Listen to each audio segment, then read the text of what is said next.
Hi, this is Shawn Parker with another episode of Fill in the Blank podcast, where we bring forward people who are leaders in the community and some people who are just doing wonderful things in the community. Today with us, we have Jim Cowardin. Jim is the person in charge of putting together a new type of charter school that we have not seen in Central Ohio. And we're very excited to learn about Jim and to also learn about the charter school initiative that he has put forward to help educate the kids in our community. So, Jim, welcome, and tell us a little bit about Jim. Well, thank you. I came to Columbus in the 70s and studied at Ohio State, studied special education, and went for a doctorate there and in special education. Prior to that, I did some teaching in classroom, and then administration afterward. Nice.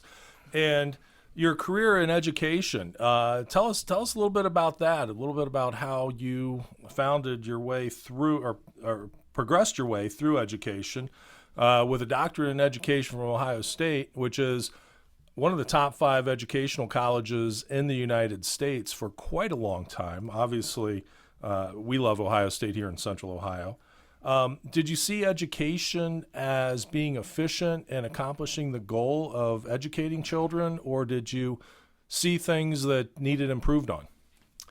Well, I was very fortunate in studying with the special education faculty at Ohio State,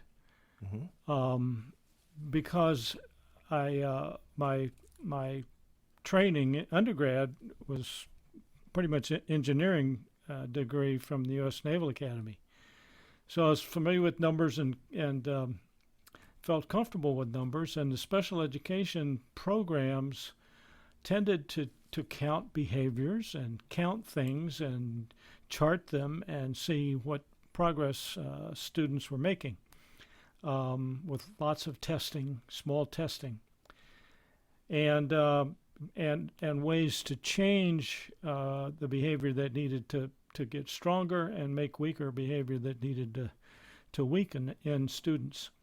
So it was a very practical approach, a scientific approach, somewhat of an engineering approach. And it gave me quite a bit of confidence in being able to teach children.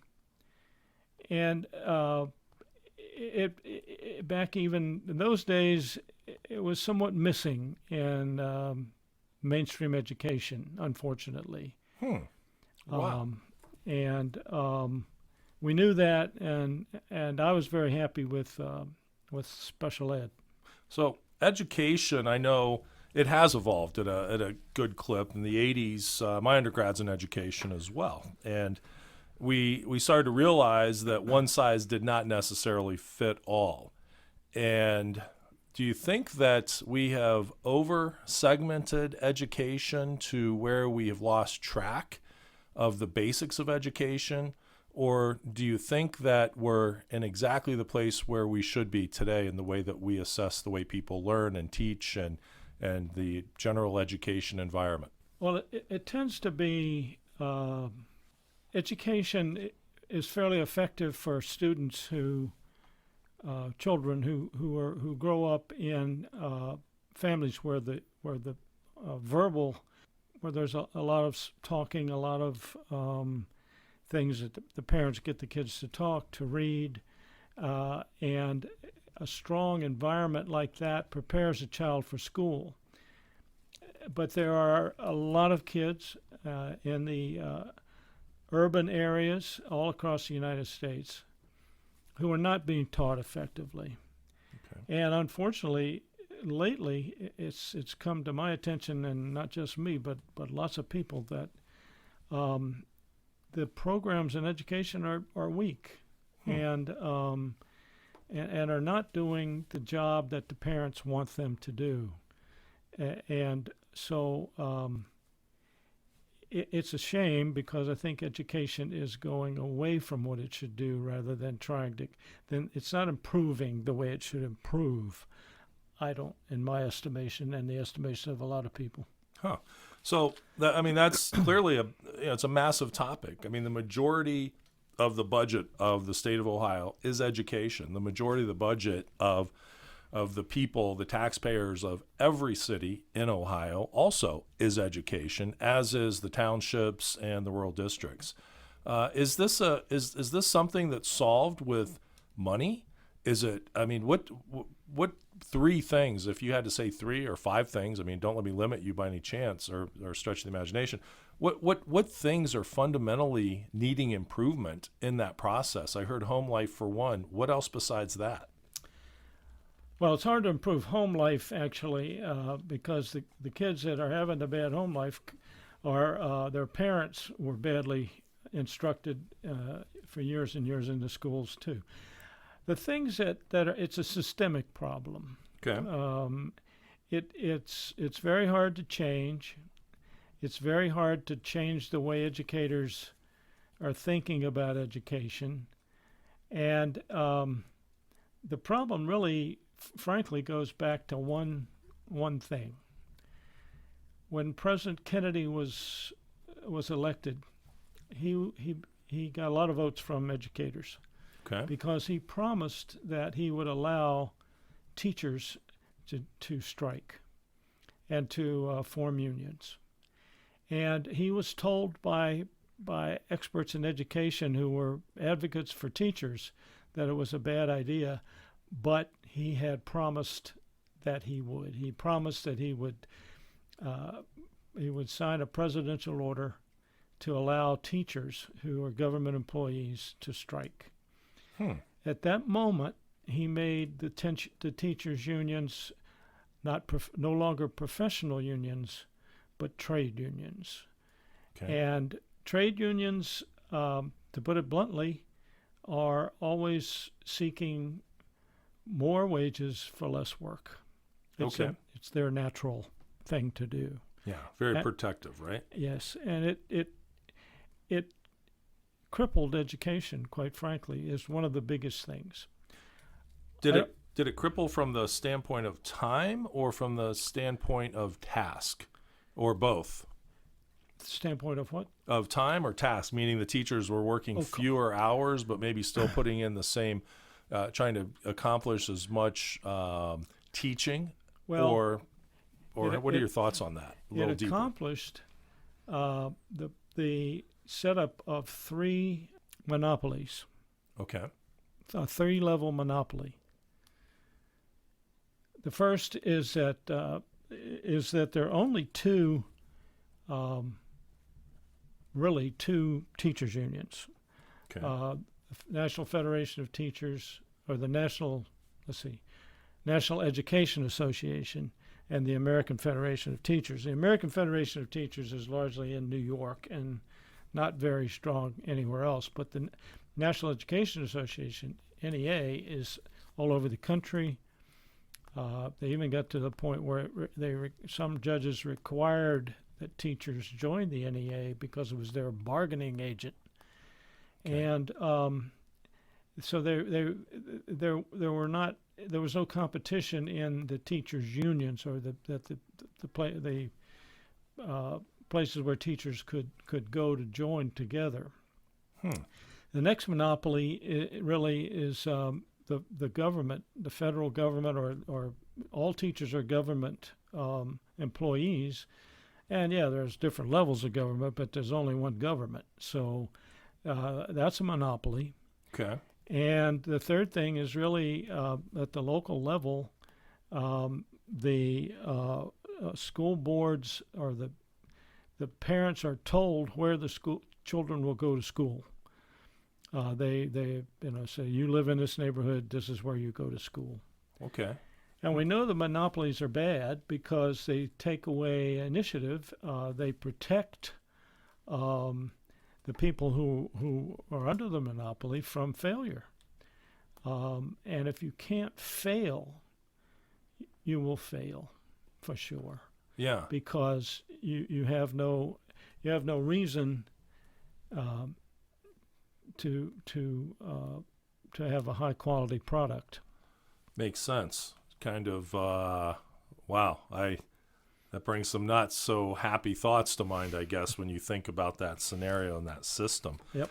So, what about private schools and parochial schools? Are they also members of that structure to a bigger or lesser degree? Private schools have their own group, their own advocacy group. They don't, and they don't mingle with the public school teachers groups. And parochial, I'm not sure whether I'm not sure if they do the private school or have their own themselves. But it's and you would think that the private schools would be different, and they probably are different. But they also try to leave parents out of the equation too much.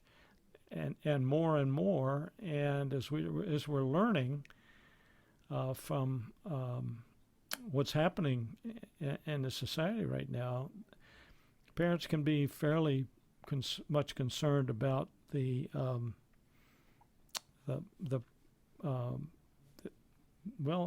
how private schools are managing themselves as well.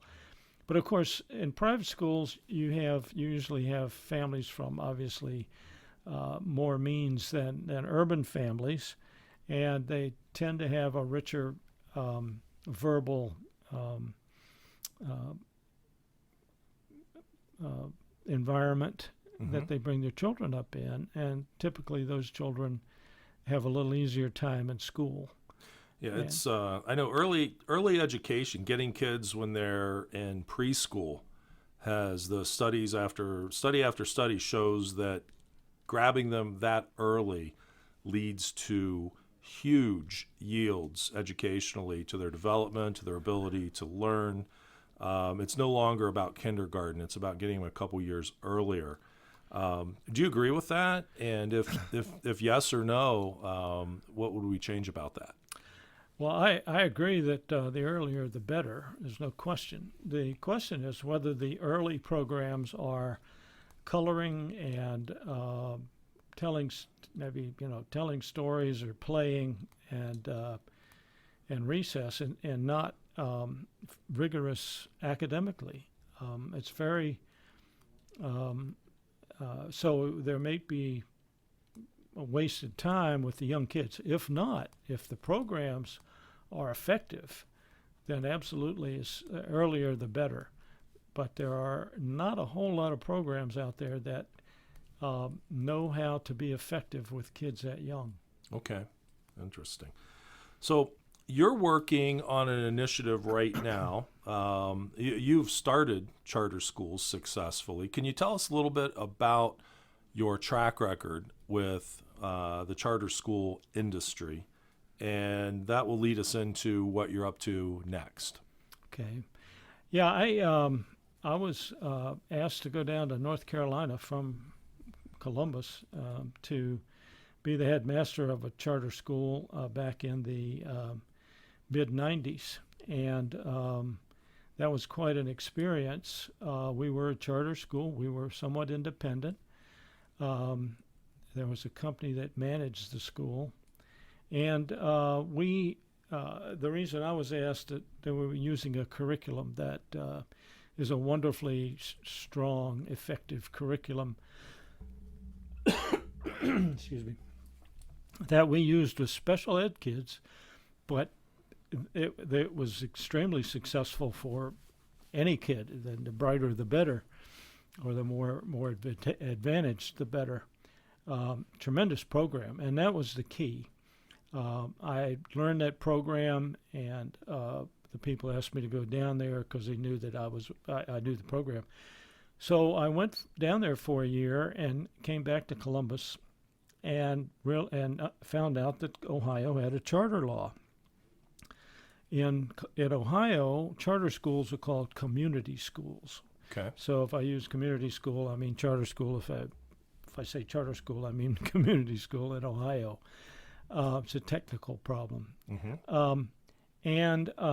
It took, I spent about a year. I knew that I knew how to teach kids and could put together a staff of teachers and administrators who could teach kids effectively. I had great confidence in that. But it's very hard. Basically, in Ohio, the legislature said, okay, you can start a school in the failing districts, in the urban districts generally, and take the kids who are failing, and take about half, maybe 60% of the money that you would normally get in a district school, and find your own building and buy your own books, and we will transport your kids. But otherwise, take the tough kids, take a lot less money, and have a good time. Okay. So 50 cents on the dollar is roughly the budget? Maybe 60 cents, but yeah. What kind of results did you get with that big of a pay cut? Obviously, did you only get 60% of the results? We got more like 80%. Well, we got far better results than a typical typical school with the same population. We got far better results. Okay. Our kids, we would have youngsters come into the door and not know their name because they were maybe the sixth or eighth child in the family, and by that time the parents were just calling them you. So he didn't. Wait! I got to stop on that. That's got to be emphasized. Is that kind of an exaggeration, or is that a true statement? I mean, are you? It didn't happen all the time. But even one time, that happened once or more. Well, more than once. More than once. But it wasn't frequent. But they wouldn't answer the roll because they didn't know their name. But that kind of shows us the lowest of the low, in my opinion. Well, yeah. I mean, it could have been a loving family. It could have been a lot of things. But they weren't. People addressed them without using their name. Wow. I mean, these are human beings. Oh yeah, they're wonderful, wonderful little kids. Wow. Our motto was that all kids can learn, and if they didn't learn, it was our fault. We were at fault, not the child. So you place the standard of performance on you and your staff. Absolutely. Nowhere else. Nowhere else. There was no out. There was no way to get past that or around that. And that was our motto, and I told the teachers that was the case. Now, of course, there are children with handicaps, severe handicaps can be, and all severity levels. But most of the kids, 90%, don't need special treatment. But there's about a 15%. 50% of the kids are put in special education classes. Okay. And but far fewer are really handicapped kids. Mainly, they've had teaching that's handicapped, and programs that are just not suited. The teachers may not be given programs that'll work with kids who come in with low language skills. So these kids would hit the door, and they'd come in, and by Christmas we had them reading. Okay. And reading. I mean, not reading War and Peace, but reading words, sounding out words with comprehension, and beginning to read stories. And we'd have great celebrations when the kids would read their first word, sound it out, and say it fast. We'd celebrate that as a great thing. And the program just was tremendously good, and it would take. Few teachers are trained in it, so we would have to train them. But the programs were so explicit and well written that we could,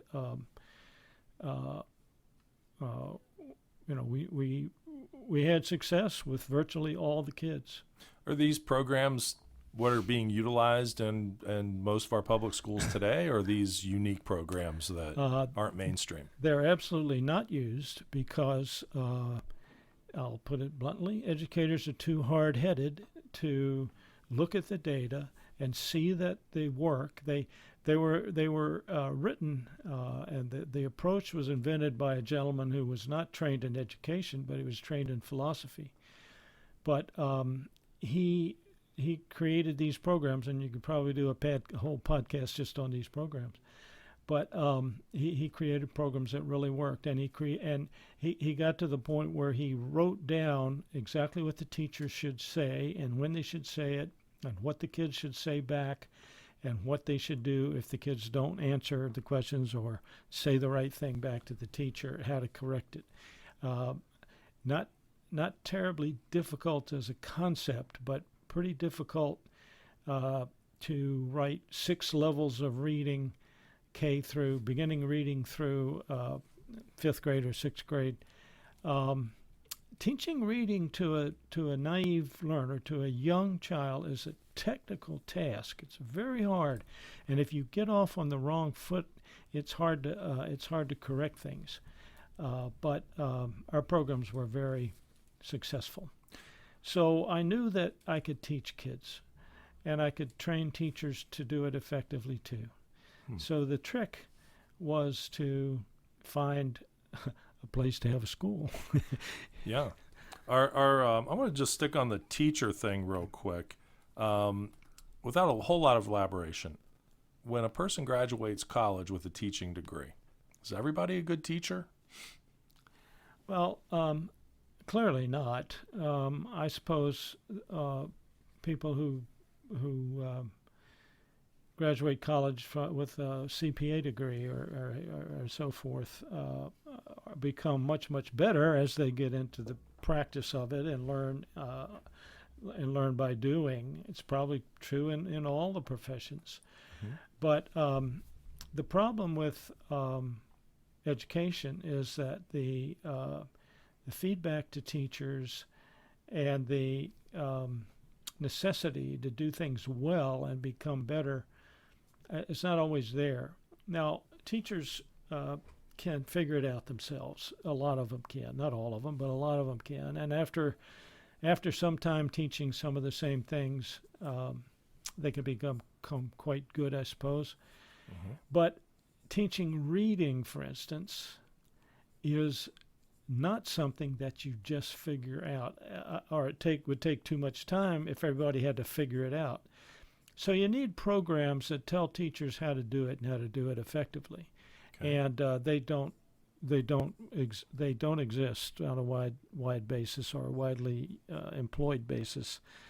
There are some better programs that are better than others, but occasionally school districts will give the teachers very little direction in how to start kids out. And if the kids have had a strong verbal background from their home, it's much easier for them to learn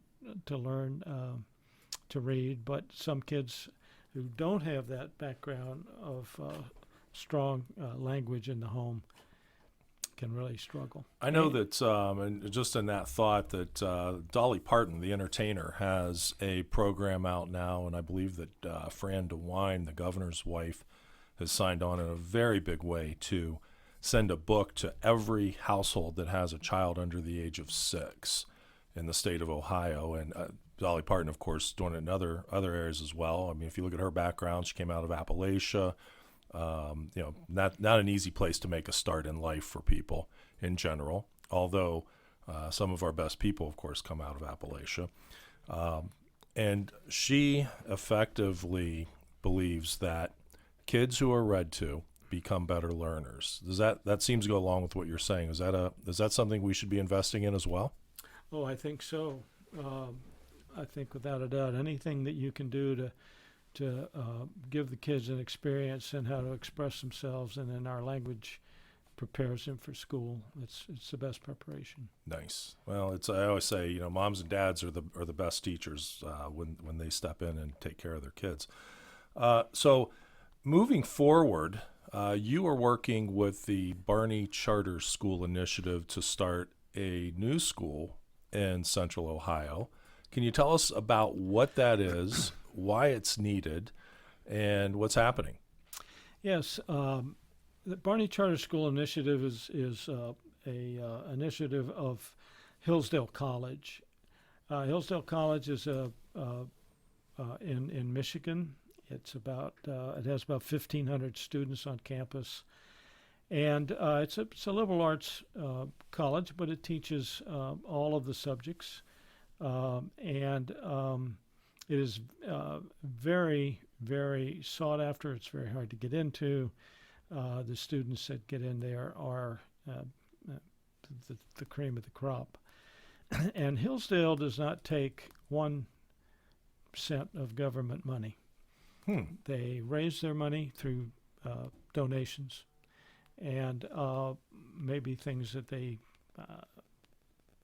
sell, but mainly they give things away from my experience. And at one point in time, the board of directors, I think a gentleman named Barney, suggested to the board of directors that charter schools, which had become somewhat were growing in the United States. Let's see, I think they started about 5 years ago. So charter schools were pretty well started throughout the United States in virtually every state, because every state has its different set of laws. They decided to create charter schools that taught children in the classical way, the way the Greeks and Romans taught, and to teach character and teach morals, the way a baseball coach teaches his team to play baseball.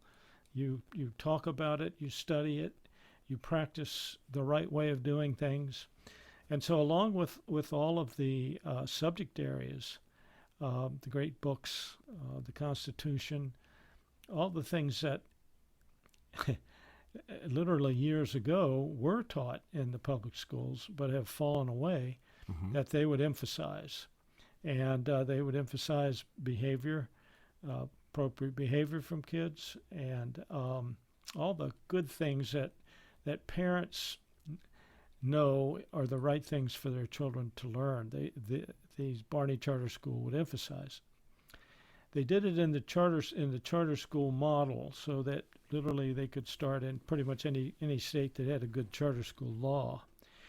And Barney Charter Schools has developed a curriculum that they require, if you're their partner, they require that you use the curriculum and use it faithfully as they have written it.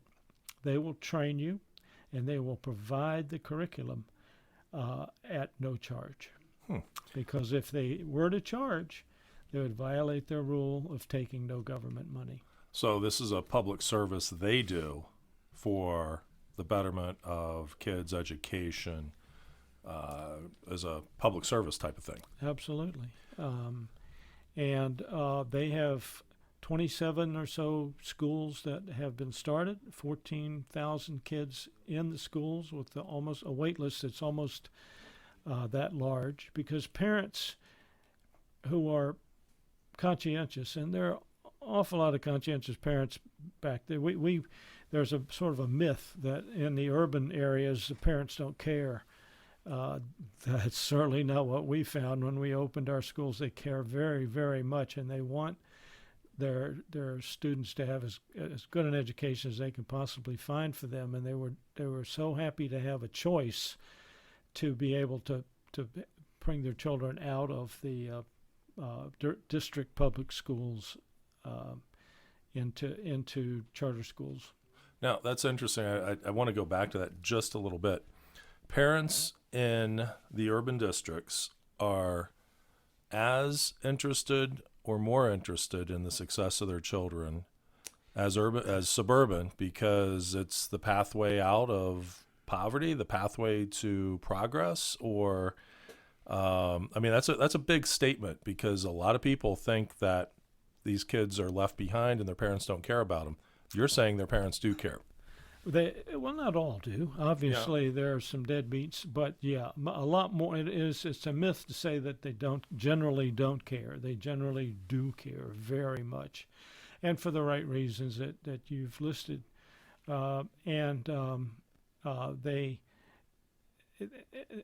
don't know how. They don't have a way of being effective in the schools that they're designated to go to. Those schools run by the district, there's no way the parents are going to have much say in what goes on. So in a charter school, or a community school as it's called in Ohio, when a child comes to school, they bring the money that you run your operation with. And they literally, they as much as come and hand it to you, they don't, obviously. Mm-hmm. But if they're not at the school, your income goes down, and your plans can be changed by that. So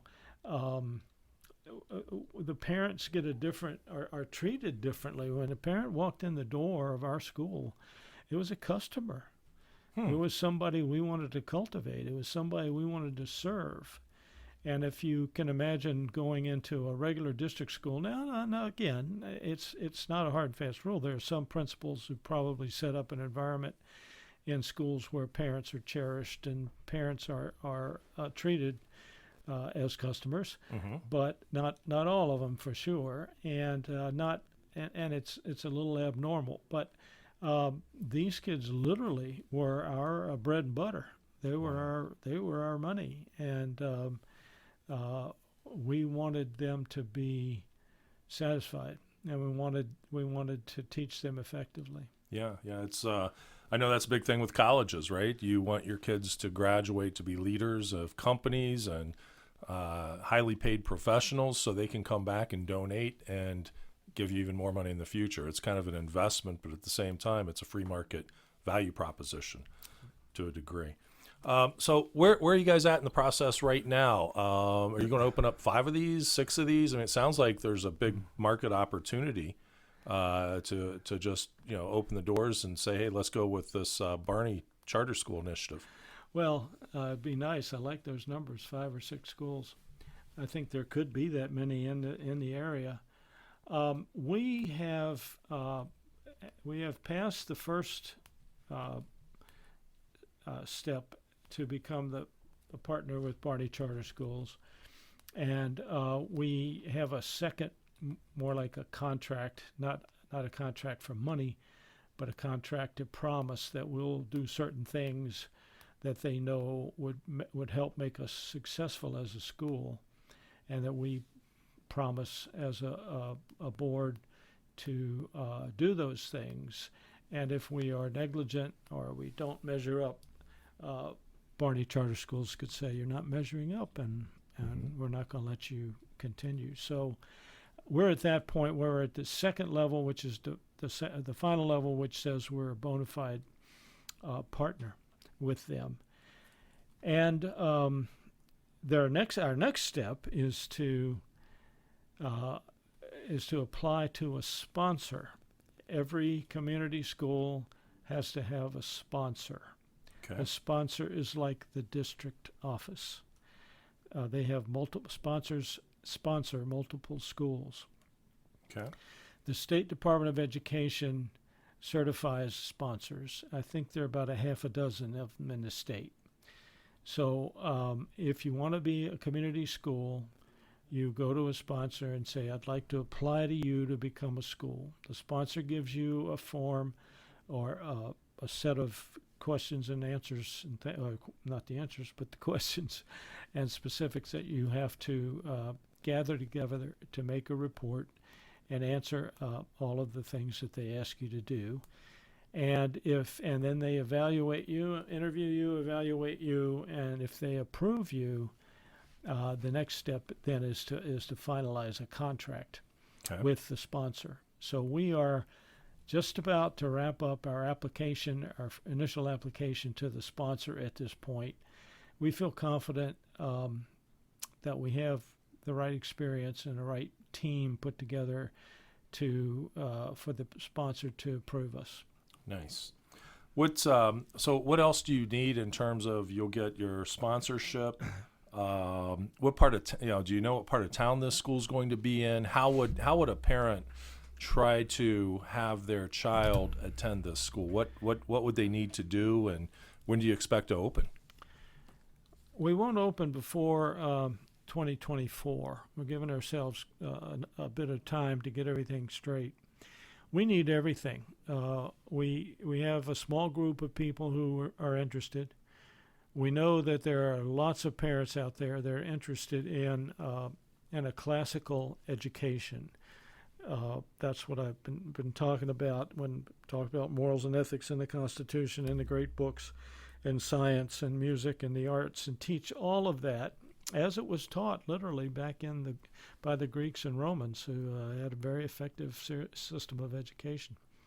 So we need to find a building, which we don't have location for yet. We need to build the school within that building. I doubt we'll build a separate building because there are a number of them around, but it has to be zoned properly. And there are very few buildings that are already set up as schools. To find one of those would be a wonderful thing. Mm-hmm. But we may have to take an office building that has larger areas and put up walls and wiring and lighting and so forth. Maybe not lighting, but and in other words, just build a structure within the structure to house the school. So we have to pay for that. At this point in time, we are just beginning to take donations. Our money will come from people who realize that children need this kind of education and who are have the means and the interest and will donate to us. Schools have been, all the schools really have started this way, and so there are people out that will help, and we need to find them and they need to find us. That's Good. So what people can do right now is effectively financial support. If they know of locations, they could bring forward some locations. If someone owns a building, they could possibly offer their building to help the school get started. It would, of course, need to be appropriate to be a school building. Yeah. But you've done this before with success, so this isn't new to you. It's just back to ground zero. Let me ask you this next question. Why do you care so much? Because you care, I can tell. I think it's the future of our country can be decided on private institutions. We just our government is running away with things, and it's very alarming. And very frankly, kids are not learning the right things in schools today. And I'm not the only one saying that. Mm-hmm. We've been talking to parent groups, been talking to parents who say there are groups out there that are very discouraged by what's going on in the schools and what's being taught, and with the government overreach into schools where their children are just not being treated right and certainly not being taught right. We want to teach the children so that they can be the best citizens they can be, to vote, to be leaders, and to start in the K through 12 environment. And it's very important for that reason. When you when you work with kids, I guess maybe not. It's not everybody's experience, but it was my experience when little David came to school. He was a first grader. He couldn't read, but he was a very bright kid. There was no doubt about it. And so I got the program I was talking about, and he and I sat down, and after a few weeks, he could read. When you do something like that, it gets you, and it certainly got me, and so it's very easy for me to dedicate time and effort toward this goal, because I think our country needs it, and our children need it, and our children are our future. Yeah, so. That's true. Well, that's absolutely outstanding. Our guest, Jim Cowardin, was a United States Naval Academy graduate, which is always ranked as one of the top 5. I think 2 or 3 years ago it was ranked number 1. It always goes back and forth with Harvard and Yale educations. Ohio State University Department of Education, PhD. Somebody that pretty much knows what he's talking about, which is wonderful. Starting off a new charter school initiative here with a classical education. Jim, anything else that you would like to add as we head towards wrap up with this segment? Well, just please consider helping us because we need a lot. We need a lot of help. But it will. If we can get the right things put in place, it'll mean a lot to a lot of kids over a long period of time. Okay, our guest today has been Jim Cowardin. Jim is one of the leaders in Central Ohio in terms of helping our children forward. He is a leader with lots of experience, having served our country, and wants to see the continuation of America as the number one leading country in the world through our children, through education, and paying forward to give to the future. Thank you. Hey, thanks for giving us your time to listen. You've been listening to Fill in the Blank with Shawn Parker, where we talk about the issues of politics and the geopolitical marketplace, as well as economics. If you like our channel, please subscribe to us at Fill in the Blank on YouTube, and be sure to listen every week as we come back to you with some of the most thought-provoking people of the day. And learning is always the key to what we're trying to do.